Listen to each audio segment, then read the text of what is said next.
Tu esposa y no te toca, no te abraza, no te busca, no te mira como hombre y probablemente estás escuchando esto desde tu cama con ella a tu lado, cada uno mirando su propio celular, compartiendo el mismo techo, pero no la misma vida.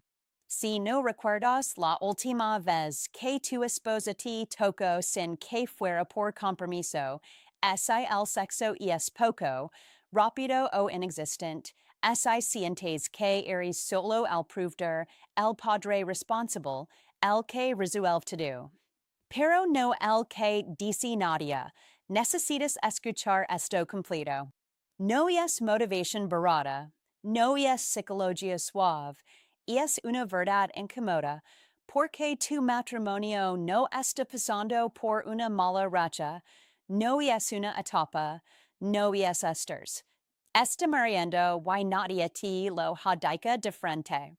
En algún punto de este mensaje vas a entender exactamente por qué tu esposa prefiere el celular, el cansancio o cualquier excusa antes que tocar. Y cuando lo entiendas, vas a dar cuenta de que los últimos 5, 10 o 20 años no fueron normales. Fueron una adaptación lenta a una vida sin deseo. Tengo 49 años, estuve casado 23. Mi esposa dejó de tocarme cuando cumplí 41. No hablo de sexo, hablo de contacto humano, de un abrazo espontáneo, de una mano en el hombro, de una caricia sin intención. Nada.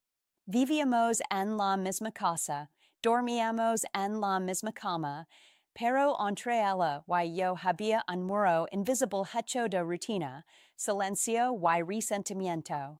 Éramos socios, no amantes, no pareja. Durante años me repetí la misma mentira que probablemente tú te repites ahora. Es normal. Así son los matrimonios largos. Después de los 40 el deseo baja. Mentira. El deseo no desaparece, ese redirige. Y cuando no eres tú el destinatario, duele más de lo que estás dispuesto a admitir. Una noche lo entendí todo. Estábamos acostados. Ella ese giro hacia su lado, tomó el celular y ese perdió ahí durante horas. No me veo, no me busco, no me necesito. Y ahí cayó la verdad como un golpe seco. No era que ella no tuviera deseo, era que ella no lo tenía conmigo. Aquí viene lo que nadie le dice a los hombres. Tu esposa no te dice por qué dejó de ver como hombre. Te vi como padre, como proveedor, como compañero de logística, como alguien predecible, como parte del mobiliario emocional de su vida. Y antes de que te pongas a la defensiva, escucha esto completo. No es solo culpa de ella. Tú también hayas de crear esta versión tuya. Te volviste seguro, pero no disable. Responsible, pero no atractivo. Disponible, pero no interesante. Siempre ahí, siempre predecible, siempre correcto. Y eso mata el deseo. Las mujeres no dejan lo que ya tienen asegurado, dejan lo que pueda perderse. No buscan drama, buscan presencia, dirección, energía masculina viva. Buscan a un hombre que así pertenece a sí mismo, no a alguien que gira toda su vida alrededor de cumplir y aguantar. Cuando esa energía desaparece, el deseo muere primero, aunque el matrimonio siga funcionando en apariencia. Siguen viviendo juntos, criando hijos, pagando cuentas, pero por dentro ya no hay nada. Carlos, 52 años me escribió. Mi esposa no me besa desde hace 6 años. Dormimos juntos, pero soy invisible. Miguel, 47, tenemos sexo una vez al mes, siempre igual. Me siento usado, no deseada. Jorge, 55, no peleemos, pero tampoco nos tocamos. Somos compañeros de casa. Mira estas señales con honestidad brutal. Si tienes teno más, no estás en crisis. Estás fuera del juego. Ella no te toca sin motivo. El sexo es raro o mecánico. Duerme de espaldas o evita el contacto. No te mira cuando hablas. No es irregla para ti. No he coqueteo. To do es logística. Hios, cuentas, problemas. No he risas compartidas. No he planes juntos. Sientes que molestas. Ella siempre está cansada contigo. El celular recibe más atención que tú. No hay celos, no hay misterio. Te sientes solo estando acompañado.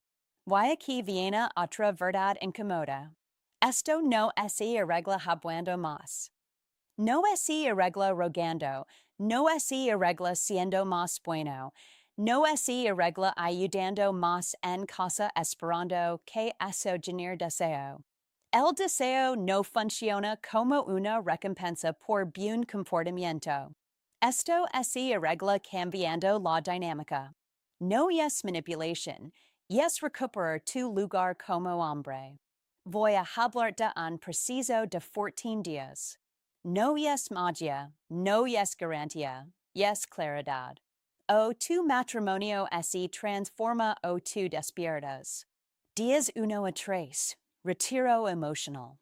Dejas de perseguir, dejas de pedir, dejas de explicar, no reclamas, no disputes, no haces escenas. Eres correcto, tranquilo y distante. Responds lo necesario, sin emoción. Por primera vez en años no estás disponible emocionalmente, no estás castigando, estás saliendo del lugar donde dejaste de existir. Estos primeros días son incómodos para ti y para ella porque rompes la rutina donde tú siempre estabas ahí esperando migajas de atención. No explicas nada. La explicación mata el impacto. El misterio despierta la atención. Días 4 a 7. Reconstrucción interna. Este no es un juego para ella. Es para ti. Te enfocas en tu cuerpo. Empiezas a move route, caminas, entrenas, te activas, te enfocas en tu rutina, cambias horarios, sales solo, retomas algo que abandonaste, lees, aprendes, te vuelves a sentir vivo. No para impresionarla, para recordarte quién eras antes de convertir solo en esposo y padre. Durante estos días algo cambia, tu energía cambia y aunque ella no diga nada, lo siente, porque no eres el mismo hombre predecible. Días 8 a 11. Presencia silenciosa. Estás, pero no disponible. Escuchas, pero no persigues. Si ella se acerca, no te lanzas. No preguntas qué pasa. No buscas aclaraciones. No intentas ser nada. Simplemente estás ahí firme, tranquilo, ocupado contigo. Por primera vez en años no sabe dónde estás parado. Aquí muchos hombres fallan, así asustan, vuelven a pedir, vuelven a explicar, vuelven a ser el hombre que espera. Si haces eso, vuelves a morir. Días 12 a 14. Definition. Algo pasa, siempre pasa. O ella empieza a acercarse, a mirar distinto, a tocar, a preguntar, a cambiar o no pasa nada. Y ambas cosas son una respuesta. Si cambia, no vuelvas al hombre de antes. No corras, no te entregues. Permite el acercamiento despacio desde un lugar nuevo. Si no cambia, tienes la verdad que llevabas años evitando. Y esa verdad, aunque duela, te devuelve el control de tu vida. Esto no viene de salvar tu matrimonio, viene de salvar a ti como hombre. Porque un hombre que se pierde a sí mismo para sostener una relación ya la perdió.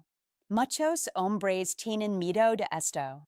Miedo a quedar solos. Miedo a perder la familia.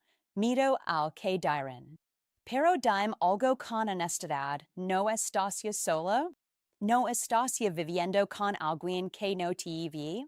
Dormir al lado de una mujer que no te dice y es una de las soledades más profundas que existen. No estás roto, no estás viejo, no estás acabado, estás dormido. Años de rutina te apagarán, años de aguantar te encogieran, años de no sentir deseada te convencieron de que eso era normal. No lo es. Un hombre que así pertenece vuelve a ser atractivo. Un hombre con derecho vuelve a ser visible. Un hombre que deja de mendigar respeto empieza a reciberlo. Si después de estos 14 días ella te ve, tienes una relación nueva, no la de antes, una nueva. Si no, tienes tu dignidad de vuelta y eso vale más que cualquier matrimonio muerto. No me digas que es difícil, lo sé, pero seguir invisible es peor.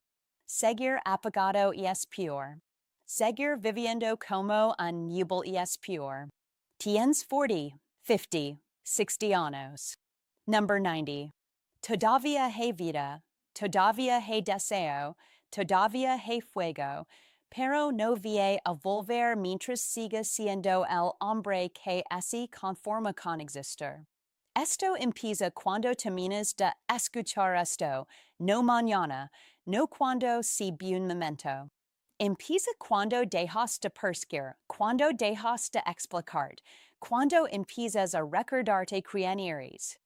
No estás aquí para sobrevivir, estás aquí para vivir. Y tu esposa puede caminar contigo en esa versión nueva, bien. Y no, también. Porque perder un matrimonio muerto duele, pero perder a ti mismo es una muerte lenta. La decisión es tuya, déspota o seguir dormido.